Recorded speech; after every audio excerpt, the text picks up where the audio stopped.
Fala, meus maratonistas do KimiCast. A uma altura dessa já podemos chamar de maratonistas, né?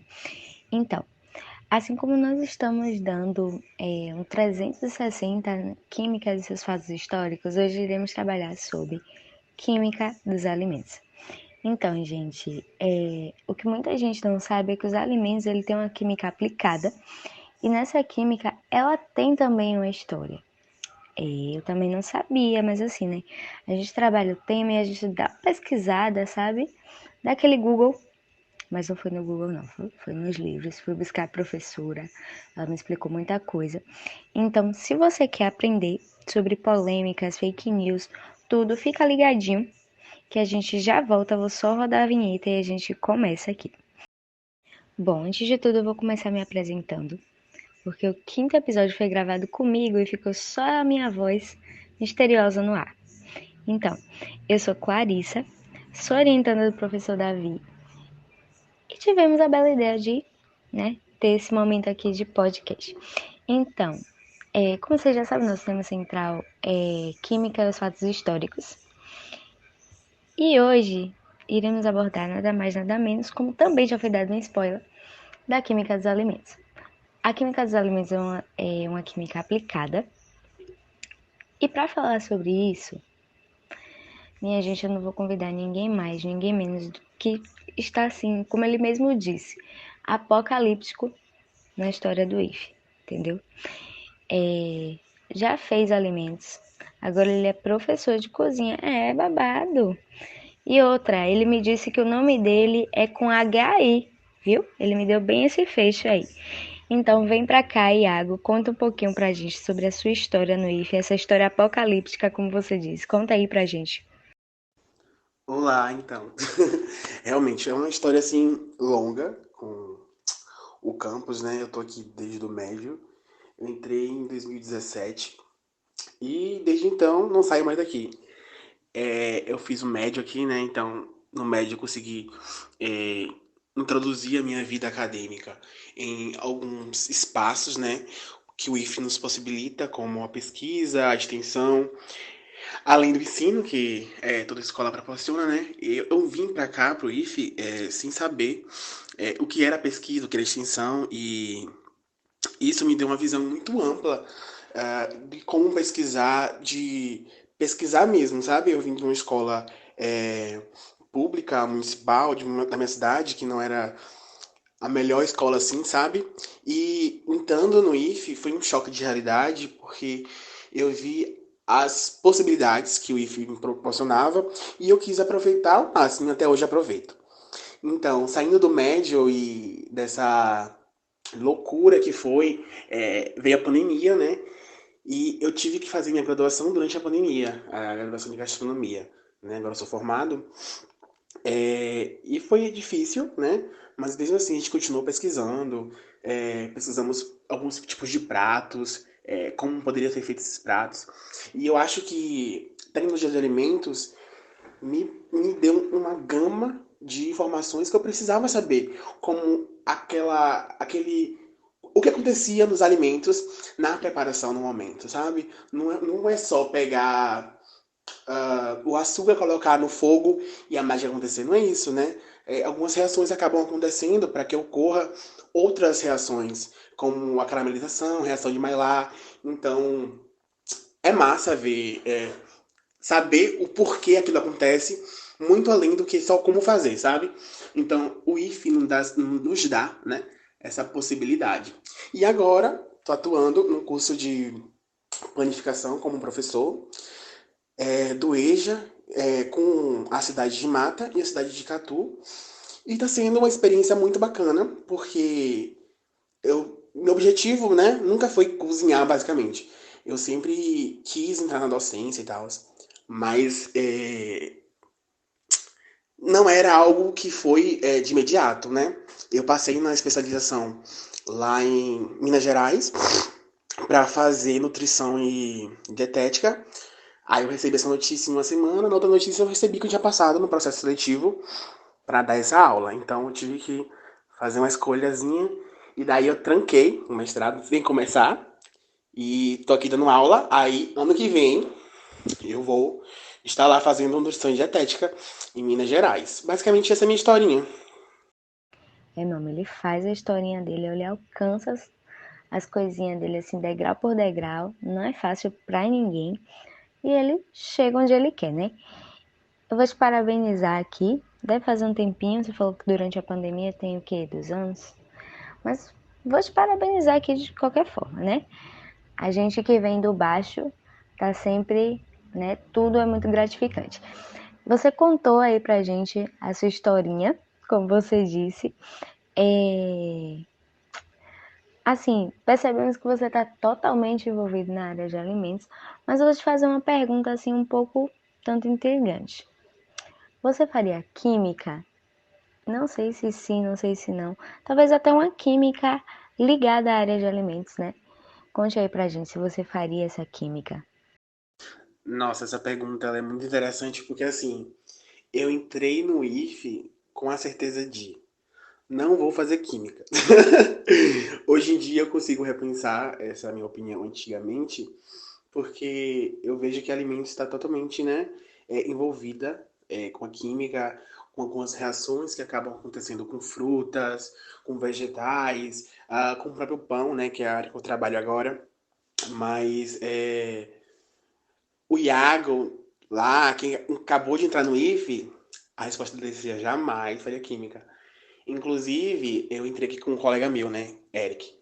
E daí, a gente tava, tipo, a gente não sabia quais eram os cursos, e aí uma professora que viu que a gente estudava muito, falou assim, olha pessoal, vai abrir aqui um processo seletivo pro IF Baiano, Campus Catu. E eu não sabia o que era IF Baiano, Campus Catu. Depois que eu descobri qual era a importância dessa instituição, né? E a gente foi pesquisar, obviamente, né? E tinha lá 3 cursos. Agro, alimentos e química. Aí Eric não queria agro porque a irmã dele já tinha se formado aqui no campus, né? Então ficou tipo, eu não faço química, Eric, eu não faço agro, e daí alimento surgiu assim como opção. Então foi, e daí eu entrei em alimentos, achando que eu ia cozinhar, barbarizar tudo, não foi isso. Em química, e daí eu percebi que tecnologia de alimentos tem muito a ver com a química dos alimentos, né? A gente tinha matérias que tinha esse nome, não é por acaso, porque as reações que acontecem com a comida, com os alimentos em si, são processos químicos, né? Que ocorrem com algumas adições de outras coisas que acabam dando aquele processo final, aquele produto final. Então, eu acho que hoje em dia entraria em alguma coisa assim com química, né? Mas antigamente não. Olha aí, meu povo. Gente, eu acho tão interessante é que a galera, ela entra em alimentos justamente porque, tipo, não faço agro por tal e tal motivo e não faço química porque é muito difícil. É sempre isso. Aí, vamos fazer o quê? Alimentos. Aí a galera entra em alimentos. Aí vão lá, chega lá e se depara com quem? A danada da química. E só para avisar vocês, mais uma vez, enfatizar aí na fala de água, alimentos não só faz pão, viu? Mais uma vez, avisar que, assim como a Ana Luísa falou também para vocês no episódio 5, lá no episódio 5, volta lá, confere lá, que alimentos não só faz pão, porque a Ana também foi de alimentos. Olha eu puxando saco de alimentos, eu faço química, viu, gente? Mas alimentos não só faz pão, viu? Queria enfatizar aqui mais uma vez, vamos estar respeitando aí o pessoal de alimentos. E química também não faz só sabão. A Ana já deixou claro, né? Mas vamos lá, vamos lá. Assim, como você entrou assim, né? Em como acontecem as reações de alimentos e tal, blá, blá, blá, blá, blá. Conta aí pra gente um pouquinho do que é que você sabe, o que é que você não sabe, o que é que você descobriu, não sei.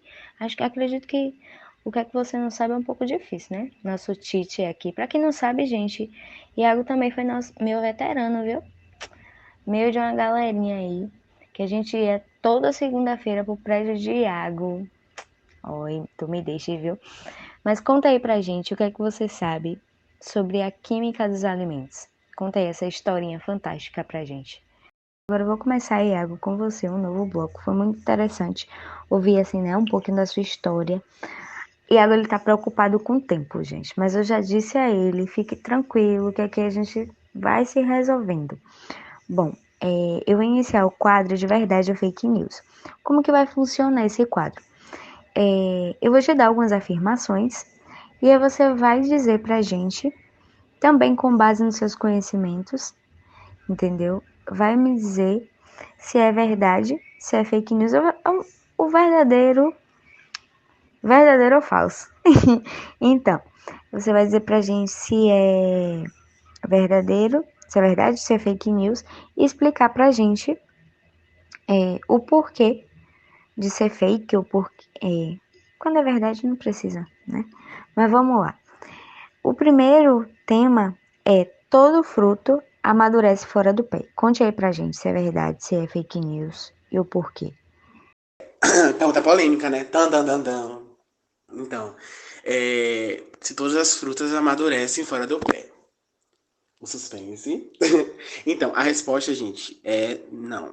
Algumas frutas, se forem colhidas verdes, elas vão apodrecer antes de é, amadurecerem, né? Isso ocorre porque, lembra que eu falei lá da pesquisa da professora Ariadne sobre uma planta ser clima térmica ou não?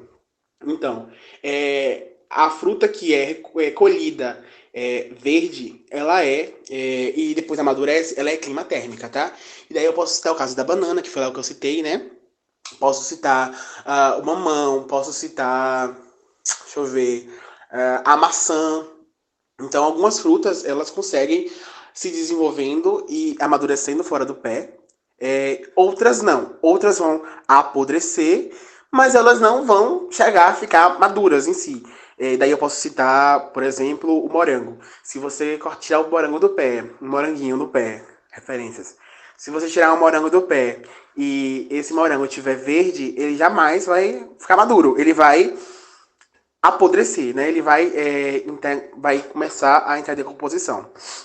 Isso por algumas reações climáticas envolvendo o fruto e também por atividade da água dentro do fruto, gerando micro-organismos e tal. Então é algo bastante complexo. Então a resposta é não. Algumas sim, outras não. Minha gente, isso tudo é química, viu? Se eu não me engano, isso aí é o processo de oxidação. Se eu não me engano, porque eu também sou um pouco leiga, viu, gente? Estou aqui aprendendo com Iago. Mas, se eu não me engano, é exatamente isso. Processo de oxidação da fruta. Mas vamos lá, vamos pro segundo tópico. Se eu não estiver errada, me corrija, viu, Iago, por favor. O segundo ponto a ser abordado é: a bandana ela não funciona como um catalisador natural quanto perto de outras frutas. Não, é isso mesmo. Algumas frutas elas têm uma enzima que se chama polifenoxidase, também conhecida como PPPO, né? Veja o nome oxidase, né? Que é entrar em contato com oxigênio, aquilo ali acaba fazendo com que ela amadureça mais rápido, que ela escureça. Então, esse processo realmente é real, né? E se a banana ela pode funcionar como um catalisador, se ela pode ou não, né? Como um catalisador para outras frutas. A resposta é sim. Inclusive, quando a gente compra banana e a gente coloca em uma fruteira, o ideal e recomendado é que elas estejam entre si, separadas do cacho, né, da penca, e que elas não estejam em contato com outras frutas, se você não quiser que as outras frutas amadureçam, porque ela solta, né, uma substância volátil chamada etileno, né, também conhecida como substância que amadurece a própria fruta em si, mas também amadurece outras frutas ou hortaliças que estejam ao redor. E algumas técnicas que o pessoal de feira mesmo faz, né, agricultores familiares, eles colhem a banana verde, assim, cobrem ela, e aí como ela tá respirando, liberando etileno, né, ela mesma, o processo de respiração dela faz com que ela amadureça. Então é bastante interessante e como você falou, é tudo química mesmo. Ó, aí, tá vendo? A gente pega assim uns negocinhos, fica aí. Vamos lá. Antes de falar sobre o terceiro tópico, eu gostaria de dizer que a banana ela é polêmica, entendeu? Tem muita coisa aí que envolve a banana. Por quê? Eu tô falando isso. Justamente porque temos um episódio, inclusive vocês vão ouvir esse episódio, viu? Por favor. Falando sobre a radioatividade. E quem que tá envolvida? A banana. Mas vamos lá, deixa eu falar aqui.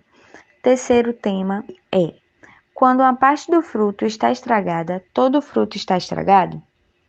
Tópico, a nossa última afirmação desse quadro, para passarmos para o outro quadro, que o outro quadro é apocalíptico. Vamos lá. Se o caramelo ele apresenta algum algarismo em sua composição, na composição não, na nomenclatura, gente, ele classifica-se como sem ou com aditivo.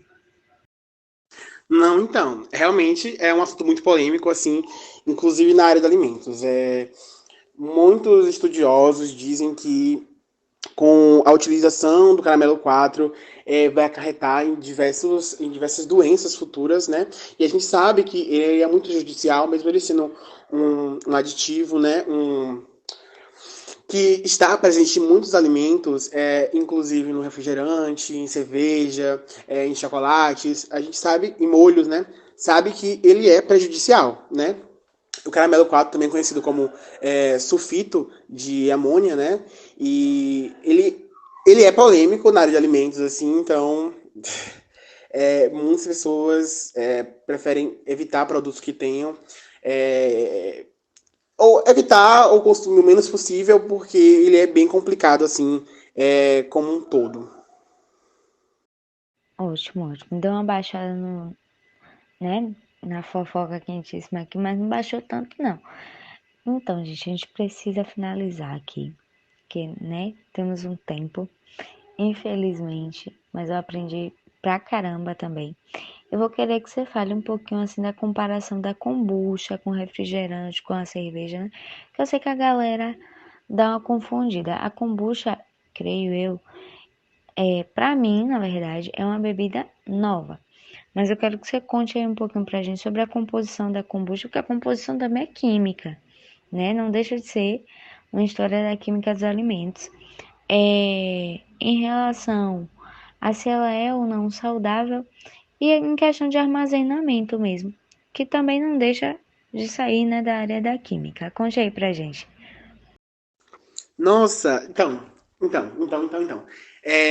A kombucha, ela é muito interessante, assim, eu não conhecia antes de entrar em tecnologia de alimentos e especificamente no terceiro ano que a gente abordou tecnologia de bebidas e aí a gente foi falar, né, da kombucha, porque ela é um, eu vou dizer um refrigerante caseiro, artesanal, né, mas tá errado essa nomenclatura, né, porque ela não tem essas substâncias é, mais nocivas, assim, como por exemplo o caramelo 4, né, que a gente já falou sobre, que o refrigerante tem.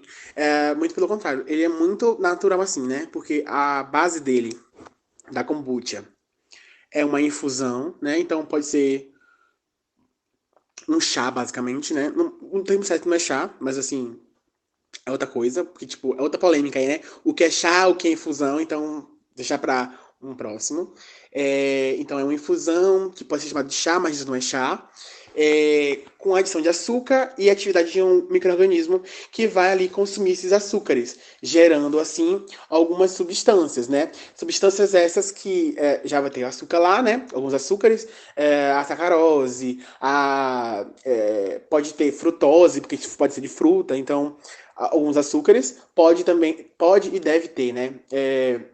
Alguns ácidos, e daí alguns, que eu digo, pode ter muitos, né? Pode ser ácido cítrico, e daí pode também conter álcool, porque como é uma fermentação, pode estar ocorrendo aquela liberação. Kombucha, ela pode ter muitas coisas ou pode não ter muitas coisas, assim, porque como ela é antiga, porém nova, tipo, nova assim no hype, né? Muitas pessoas consomem ela porque ela é muito parecida com refrigerante. Quando você toma, eu não sei se todo mundo que está ouvindo, né? Já tomou uma kombucha, mas assim, Quando a gente toma ela, a gente sente que ela tem gás, né? Ela libera gás. Então, ela é bem, como a nossa experiência com gases em bebidas, ou bebida gaseificada, né? Qualquer bebida gaseificada, mas assim, normalmente é refrigerante, então a gente compara bastante por esse motivo, mas assim, elas são, o composto delas, assim, a história de como produção delas é bastante diferente. Kombucha é muito mais cara, é muito mais artesanal de ser feito, e então no hype por ser menos, levar menos aditivo, então consideravelmente mais saudável que o refrigerante. Mas assim, é, eu não, na alimentação não é recomendado nem tomar suco, é recomendado comer a fruta. Então aí, tipo, é o que você quer. Então, tipo, você quer tomar refrigerante, você gosta de refrigerante, mas não pode, então consome kombucha, tipo, é um bom substituto, sabe? E é isso. Eu gostaria de agradecer o convite, né? Fiquei bastante honrado assim, em participar. Parabenizar o professor e os participantes do podcast, né? Foi muito bacana, muito legal. E é muito bom dividir conhecimento, compartilhar conhecimento, porque isso é fazer ciência, mostrar e espalhar saberes. E com certeza, que qualquer coisa que precisarem, eu estou aqui à disposição, viu? Prazer.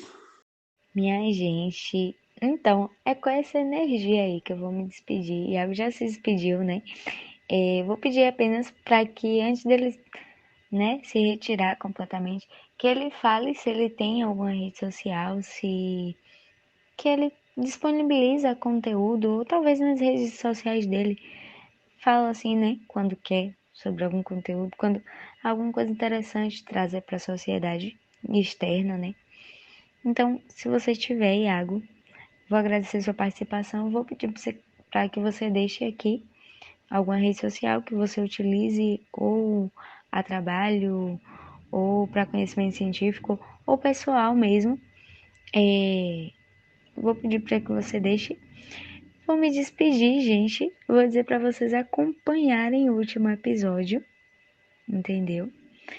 Já chegaram até aqui, acompanhe o último episódio agora. É o último episódio da nossa série. Um beijo e tchau. Bom, então, eu não utilizo muito redes sociais, assim. Eu tô começando a postar algumas curiosidades sobre pratos, assim, específicos, tipos de fermentação, lugares que esses pratos são feitos, assim. Então, se quiserem seguir lá no Instagram, se chama Gastroinformação. E daí lá eu boto alguns posts, assim, e compartilho curiosidades sobre pratos, diversos tipos de receitas, assim. Então, se quiserem, fiquem à vontade. Valeu, foi maravilhoso participar, tá?